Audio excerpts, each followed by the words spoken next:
नमस्कार दोस्तों, OCN network में आपका स्वागत है। मैं हूं ओमकार चौधरी। केरोसिन छिड़की जा चुकी है, दियासलाई भी दिखानी शुरू हो चुकी है और कुछ जगहों से आगजनी और हिंसा की खबरें आनी भी शुरू हो चुकी हैं। मणिपुर भारतीय जनता पार्टी के अल्पसंख्यक मोर्चे के प्रदेश अध्यक्ष के घर को 2 दिन पहले आग लगाई गई थी। कोलकाता की सड़कों पर लोग उतरे थे और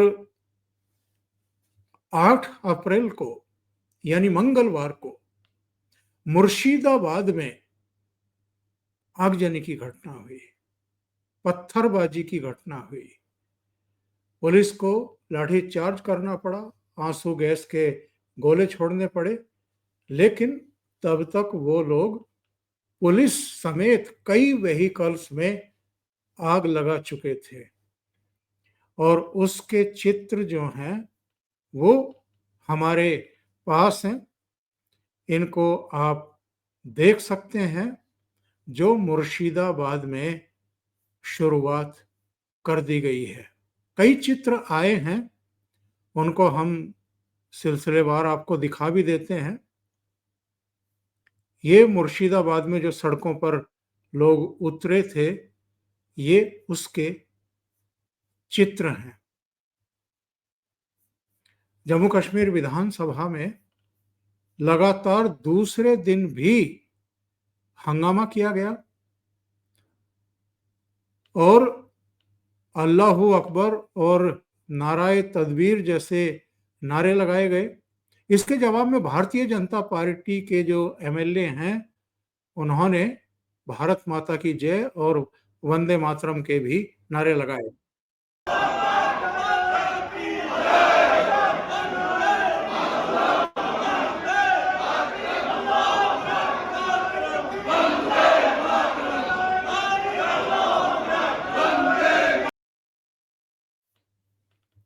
जमीयत उलेमा हिंद और मुस्लिम पर्सनल लॉ बोर्ड, इन दोनों ने 11 अप्रैल से पूरे देश में आंदोलन छेड़ने का ऐलान कर दिया है। और इनका बयान में देख रहा था, इसमें लिखा है कि शुरुआत जो है वो सभी राज्यों की राजधानियों से होगी, यानी सभी राज्यों की जो कैपिटल हैं, जहां मुख्यमंत्री बैठते हैं, जहां गवर्नर बैठते हैं, जहां सचिवालय है, जहां डीजीपी बैठते हैं, जहां चीफ सेक्रेटरी बैठते हैं, वहां पर इसकी शुरुआत होगी। और हर राज्य के राजधानी में मीडिया भी होता ही है। तो इन लोगों का टारगेट पहले है राज्यों की राजधानी। वहां पर 11 अप्रैल से ये लोग धरने, प्रदर्शन और ये जो केरोसिन छिड़कने की बात बहुत दिनों से की जा रही है कि बस दियासलाई दिखाने की जरूरत है, मुझे लगता है ये सब अब हम और आप होते हुए देखेंगे। इसलिए मेरा कहना है कि अगले कुछ समय के लिए बहुत चौकस निगाहों के साथ रहें, अपने आसपास भी और अपने परिजनों का भी ख्याल रखें। ये लोग इस कदर बौखला गए हैं, इस कदर आपा खो बैठे हैं। और कौन लोगों की बात मैं कर रहा हूं कि जो आपा खो बैठे हैं और बौखला गए हैं? ये भू माफिया हैं, जो वक्फ के नाम पर लाखों एकड़ और लाखों हेक्टेयर जमीन को दबाए बैठे थे। और ऐसी जमीन 80% से ज्यादा है जिनके कोई दस्तावेज इनके पास नहीं है। अब 8 अप्रैल से वक्फ संशोधन अधिनियम लागू हो गया है।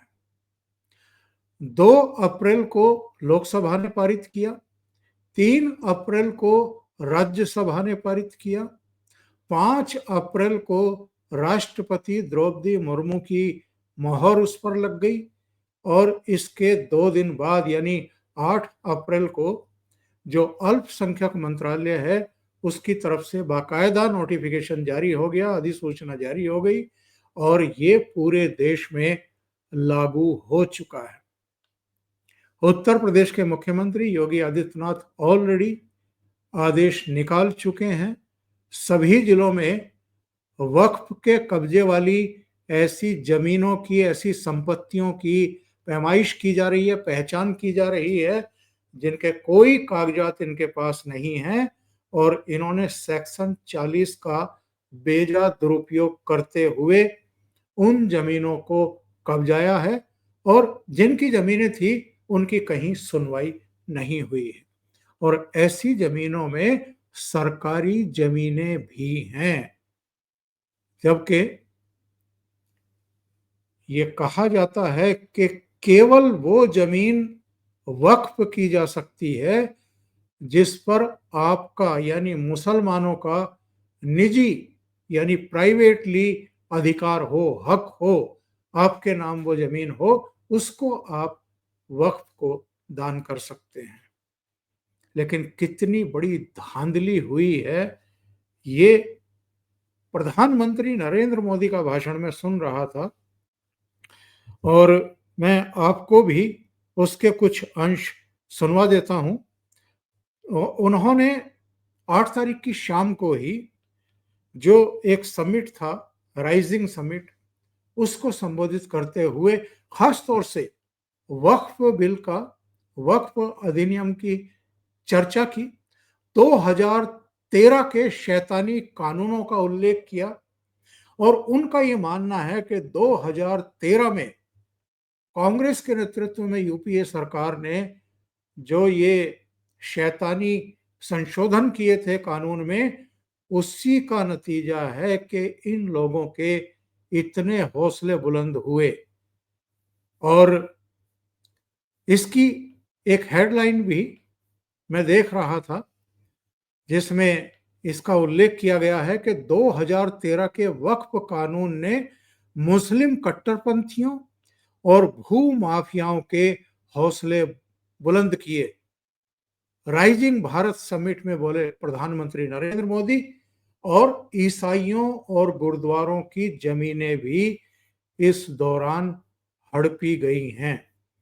तो मैं प्रधानमंत्री नरेंद्र मोदी के भाषण के वो अंश आपको सुनवा देता हूं। तुष्टीकरण की इस राजनीति में कांग्रेस को सत्ता मिली, कुछ कट्टरपंथी नेताओं को ताकत और दौलत मिली, लेकिन सवाल ये है आम मुसलमान को क्या मिला, गरीब पसबंदा मुसलमान को क्या मिला? उसे मिली उपेक्षा, उसे मिली अशिक्षा, उसे मिली बेरोजगारी। और मुस्लिम महिलाओं को क्या मिला? उन्हें मिला शाहबानो जैसा अन्याय, जहां उनका संवैधानिक हक कट्टरपंथ की भेंट चढ़ गया। उन्हें मिला चुप रहने का आदेश, सवाल न पूछने का दबाव, और कट्टरपंथियों को मिल गया खुला लाइसेंस महिलाओं के अधिकारों को कुचलने का। साथियों, तुष्टीकरण यानी पॉलिटिक्स ऑफ एबिसमेंट भारत की सोशल जस्टिस की मूल अवधारणा के पूरी तरह खिलाफ है। लेकिन कांग्रेस ने इसे वोट बैंक की राजनीति का हथियार बना दिया। 2013 में वक्त कानून में किया गया संशोधन मुस्लिम कट्टरपंथियों और भू माफियाओं को खुश करने का प्रयास था। इस कानून को ऐसा रूप दिया गया कि उसने संविधान के ऊपर खड़ा होने का भ्रम पैदा किया। जिस संविधान ने न्याय के रास्ते खोले, उन्हीं रास्तों को वक्फ कानून ने संकुचित कर दिया गया। लंबा भाषण है, और छोटे से अंश मैंने इसलिए सुनवाए कि आपको ध्यान रहे कि वक्फ अधिनियम अस्तित्व में आने के तुरंत बाद ये कार्यक्रम था जिसमें प्रधानमंत्री नरेंद्र मोदी की हमें ये टिप्पणी, ये प्रतिक्रिया देखने को मिली है। ऐसा नहीं है कि सरकार को इस बात का अंदाजा नहीं है कि ये लोग क्या करने जा रहे हैं और क्यों करने जा रहे हैं। सरकार के पास इस बात की भी पुख्ता तौर पर जानकारी आ गई होगी कि ये कहां-कहां और किस-किस तरह की हरकतें कर सकते हैं। इसलिए इनसे निपटने के तो पुख्ता तौर पर पूरे इंतजाम सरकार के ओर से किए गए होंगे। लेकिन इसके पीछे जो कुटिल नीति है, जो रणनीति है इन लोगों की, वो जरा समझने की जरूरत है। ये 11 अप्रैल से पूरे देश में आंदोलन, धरने, प्रदर्शन, सड़कें जाम, ये सब करने का ऐलान जमीयत उलेमा हिंद और मुस्लिम पर्सनल लॉ बोर्ड ने क्यों किया है और इनको किसका समर्थन मिल रहा है? जाहिर है उन पॉलिटिकल पार्टियों का जो इनके वोटों की तलबगार हैं। और ये कौन पॉलिटिकल पार्टियां हैं मुझे आपको बताने की जरूरत नहीं है। इनमें से कई सुप्रीम कोर्ट पहुंच चुके हैं जिन्होंने याचिका लगाई है इस अधिनियम के खिलाफ, इसको संविधान विरोधी बताया है। इन्होंने अल्प कहा है कि ये अल्पसंख्यक विरोधी हैं। अल्पसंख्यक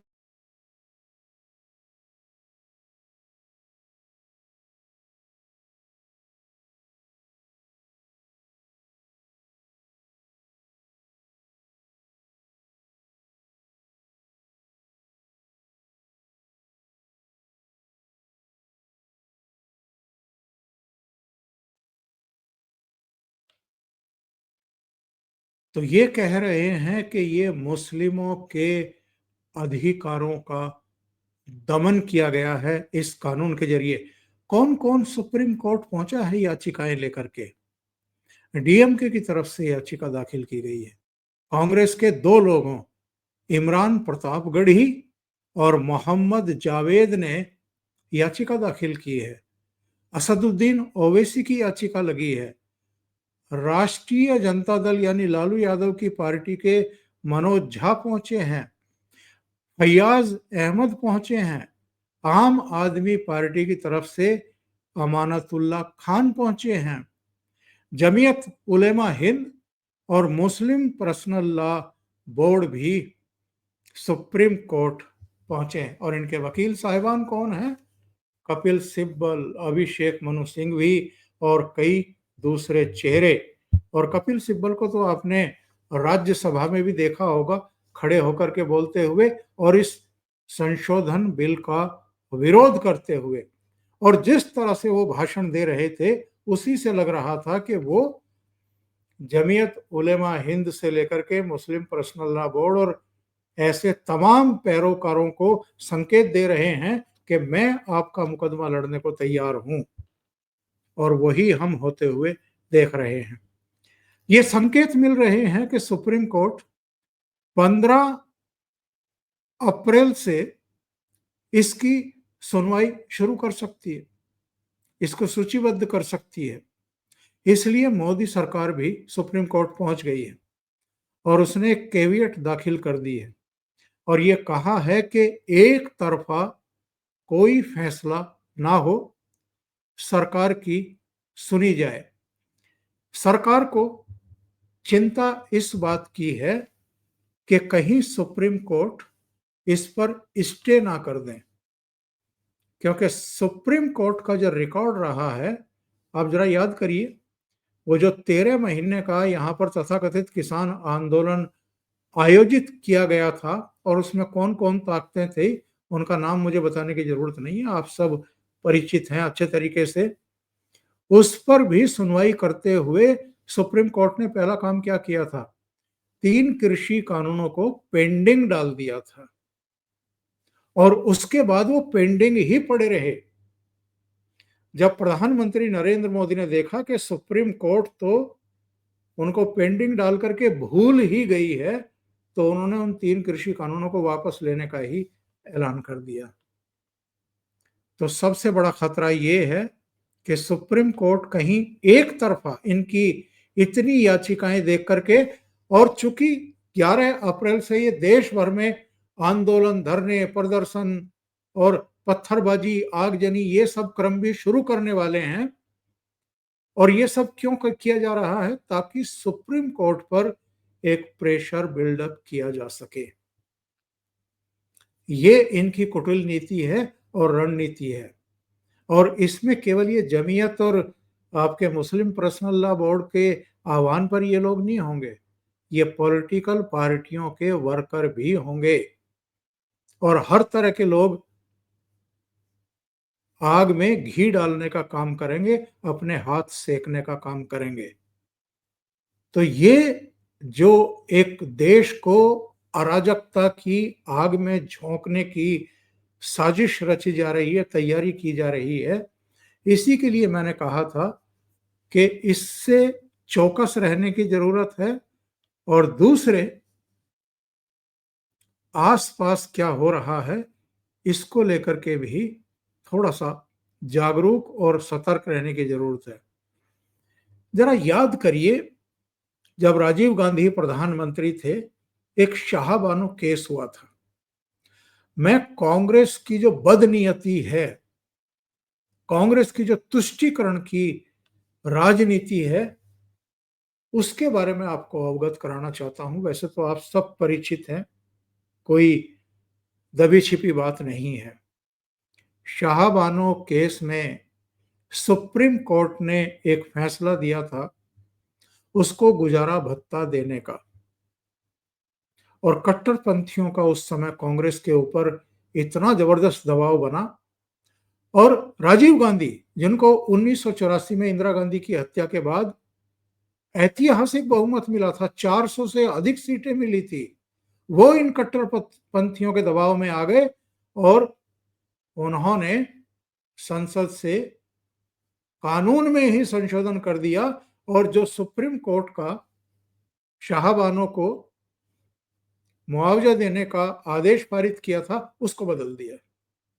उस समय तो ये सुप्रीम कोर्ट के आदेश के खिलाफ संविधान में संशोधन कर रहे थे पार्लियामेंट में, और अब मोदी सरकार संसद के द्वारा एक वक्फ संशोधन अधिनियम लेकर के आई है, उसके खिलाफ अब ये सुप्रीम कोर्ट जा रहे हैं। तो ये जो दोगली इनकी नीति है, ये जो दोहरे मानदंड है, ये जो दो मुहापन है कांग्रेस का, इससे पूरी तरीके से एक्सपोज होता है। तो अगले कुछ दिन हम देखेंगे देश में ये लोग अराजकता फैलाने की कोशिश करेंगे, बांग्लादेश की तरह, ढाका की तरह। इसलिए मैंने कहा है कि जरा सतर्क रहने की जरूरत है। हमारी जितनी सुरक्षा एजेंसियां हैं, और वो सब अंदरूनी तौर पर जरूर हाई अलर्ट पर उनको रखा गया होगा।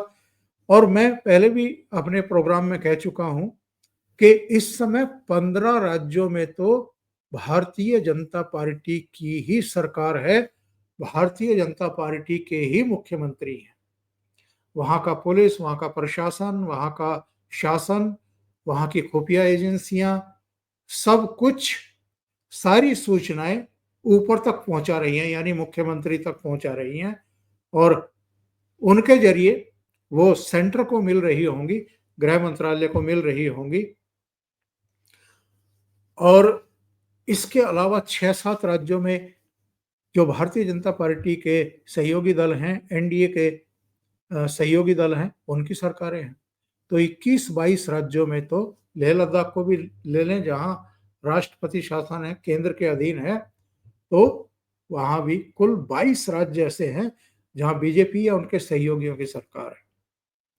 तो इन राज्यों में अगर ये उपद्रव करेंगे, अराजकता फैलाएंगे, आगजनी हिंसा पथराव करने की कोशिश करेंगे तो निश्चित रूप से इन पर अंकुश पाया जा सकेगा। बाकी राज्यों में, जैसे हम जम्मू कश्मीर की विधानसभा में देख रहे हैं, पश्चिम बंगाल में, कलकत्ता में, मुर्शिदाबाद में देख रहे हैं, मणिपुर में जहां राष्ट्रपति शासन है वहां पर आगजनी होते हुए देख रहे हैं, वहां जरूर ये निरंकुश हो सकते हैं। लेकिन राज्य सरकारों का दायित्व है कि वो कानून और व्यवस्था को बनाए रखें। अगर वो इसमें विफल रहते हैं, अराजकता हावी होती है, तो 356 का उपयोग भी केंद्र कर सकता है। तो ये जो रणनीति है इनकी कि पूरे देश में उग्र प्रदर्शन करो ताकि सुप्रीम कोर्ट पर एक दबाव बनाया जा सके और जो अब अधिनियम बन चुका है उसको वो स्टे कर दे, रोक दे या रद्द करने का ऐलान कर सके, ये इनकी रणनीति है। अभी के लिए इतना ही। बहुत बहुत धन्यवाद। अगर आपको ये चैनल और इसके कंटेंट पसंद आ रहे हैं तो लाइक करें, कमेंट करें, वीडियो को शेयर भी करें। अभी तक अगर आपने ये चैनल सब्सक्राइब नहीं किया है तो सब्सक्राइब कर लें। साथ में लगे बेल आइकॉन को दबा दें ताकि आगे आने वाले वीडियो और उनके नोटिफिकेशन आप तक पहुंचते रहें। बहुत बहुत धन्यवाद। नमस्कार।